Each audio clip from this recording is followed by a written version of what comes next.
నిప్పు అని మా ఫ్రెండ్ అమ్మవారి కామాఖ్య దేవికి యోని రూపంగా ఉన్న అమ్మవారిని అలంకరించేది ఒక్కడే, ఎవరిని కూడా యోని దగ్గర చేపెట్టినారు.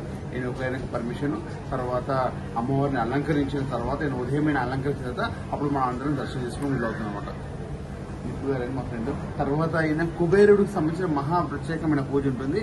ఆ కుబేర కుంకుమ వచ్చేసి ఇతను పెట్టుకున్న బ్లూ కలర్ కుంకుమ ఉంది కదా, ఇది కుబేర కుంకుమ. ఈయన చేతితో కుబేరుడికి సంబంధించిన పూజ చేస్తారనమాట.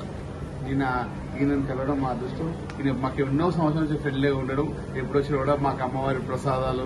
తర్వాత ఏదైతే కామాఖ్య దేవికి అంబుబాజీ మేళలో క్లాత్ వేస్తారో ఆ క్లాత్ వేయడం తీయడం ఈయనదనమాట. ఒరిజినల్ క్లాత్ ఏదైనా ఆ క్లాత్ అమ్మవారికి ఏదైతే క్లాత్ పెడతారో ఇతనే పెడతాడు, ఇతనే తీస్తారు, ఇతనే అందరికీ పండుగలకు అందరు కూడా పంచుతారు. కొంతమంది పంచితే అప్పుడు మనకు వాళ్ళందరూ మనకు కొంచెం ప్రసాదం ఇస్తారు. ఎప్పుడు కూడా మాకు ఈ గురుగారు అమ్మవారి ఫస్ట్ దేకనే క్లాత్ పంపించడం, కుబేర కుంకుమ పంపించడం, అమ్మవారి అనుకుంటున్నాం స్వామి. థ్యాంక్స్.